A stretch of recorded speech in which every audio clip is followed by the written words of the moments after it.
Dalam pelajaran kali ini, kita patut bersyukur dan berterima kasih karena kita masih diberi kesempatan, diberi kesehatan daripada Tuhan. Baik, anak-anak, pada pelajaran hari ini kita akan memulai dengan bab 1 tentang pribadi dan lingkunganku. Jadi kita berbicara tentang pribadi manusia dan lingkungan di mana manusia itu tinggal. Nah, sebelum kita masuk dalam pelajaran ini lebih dalam, mari kita berdoa dulu. Dalam nama Bapa dan Putra dan Roh Kudus. Amin. Tuhan yang Maha Baik, kami bersyukur Tuhan kalau hari ini kami boleh memulai tahun ajaran baru dan terutama tentang pelajaran agama Katolik. Terima kasih Tuhan, berkatilah kami, curahkanlah Roh Kudus-Mu kepada kami, agar kami bisa belajar dengan baik hari ini. Demi Kristus pengantara kami. Amin. Dalam nama Bapa dan Putra dan Roh Kudus. Amin. Anak-anak, kalau tadi tema besarnya adalah laki-laki dan perempuan diciptakan oleh Allah ya sebagai citra Allah.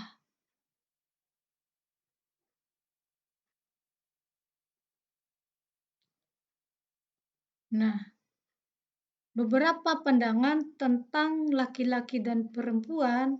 Pertama adalah pandangan dari masyarakat ya, yang mengatakan bahwa laki-laki dan perempuan itu memiliki perbedaan. Nah, baik perbedaan secara fisik, secara tubuh, maupun juga secara psikis. Fisik adalah badan, ya. Jadi kalau orang bertambah besar, tambah tinggi, itu disebut pertumbuhan atau pertambahan fisik. Nah, sedangkan kalau seseorang bertambah pintar, tambah cerdas, nah itulah yang dimaksud dengan perbedaan secara psikis. Selain itu, masyarakat pun juga berpendapat bahwa selain perbedaan antara laki-laki dan perempuan, juga ada persamaan, yaitu sama-sama ciptaan Tuhan. Baik anak-anak, sedangkan pandangan gereja juga adalah bahwa laki-laki dan perempuan itu adalah gambaran wajah Allah, atau manusia itu baik laki-laki maupun perempuan adalah gambaran wajah Allah.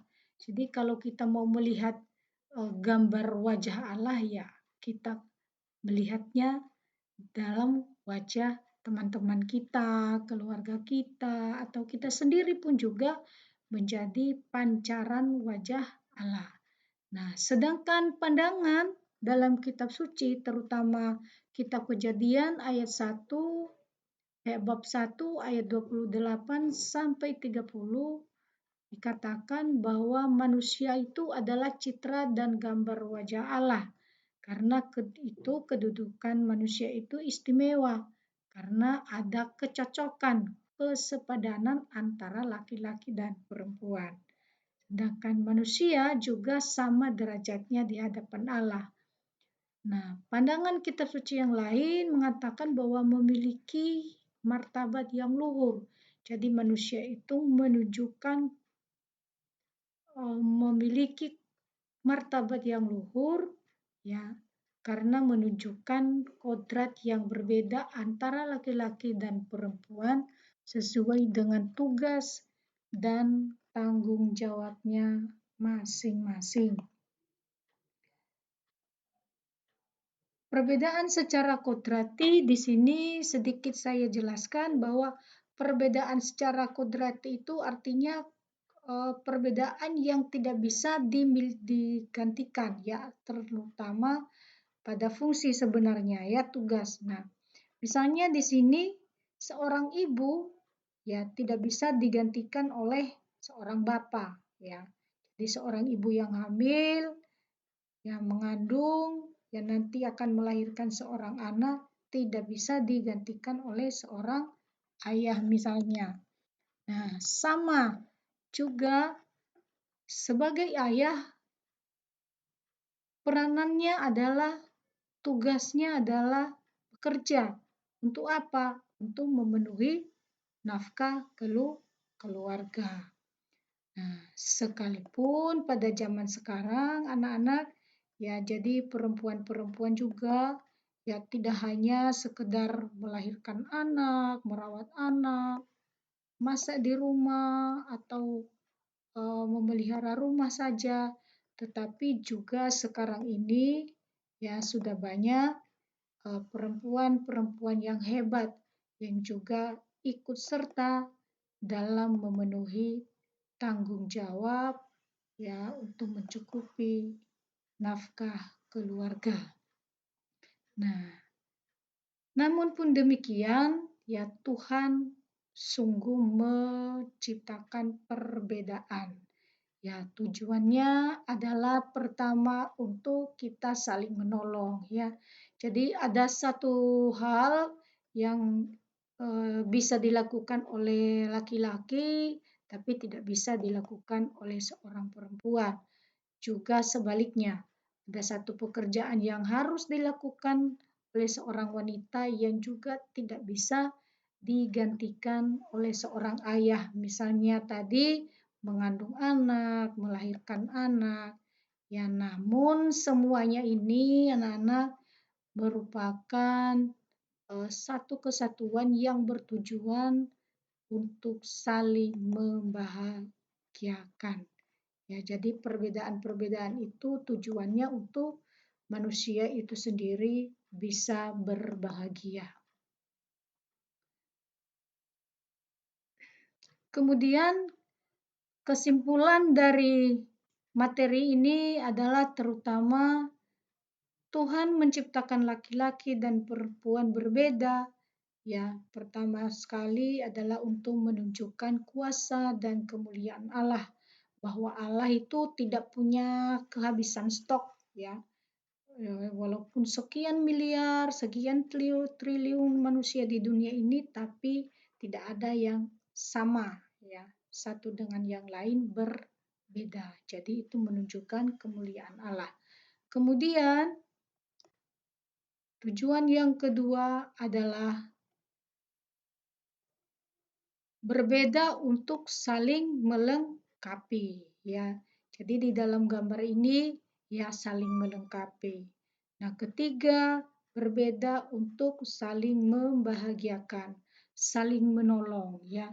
Jadi seperti tadi saya katakan ya seorang laki-laki kebahagiaannya tidak bisa sempurna kalau tidak ada seorang wanita di sampingnya. Sebaliknya, seorang wanita pun juga merasa hidupnya tidak lengkap bila dia belum memiliki pasangan, yaitu seorang laki-laki. Nah, artinya anak-anak pada dasarnya, pada awalnya manusia itu diciptakan oleh Allah, ya tidak bisa sendiri, ya saling membutuhkan sehingga terciptalah kebahagiaan. Baik, di sini saya beri tugas, ya tugasnya tidak banyak-banyak, sedikit saja. Ya, pertama, sebutkan perbedaan laki-laki dan perempuan, ya baik secara fisik, ya secara tubuh yang kelihatan maupun juga secara psikis. Kedua adalah sebutkan persamaan laki-laki dan perempuan. Ya, jadi seperti tadi Mem Ita sudah jelaskan bahwa sekalipun manusia itu antara laki-laki dan perempuan berbeda, tetapi juga ada persamaan-persamaannya. Nah, anak-anak, Ya, tugas ini nanti boleh dikerjakan, boleh dikirim melalui WA-nya Mem Ita ya. Jadi jangan lupa.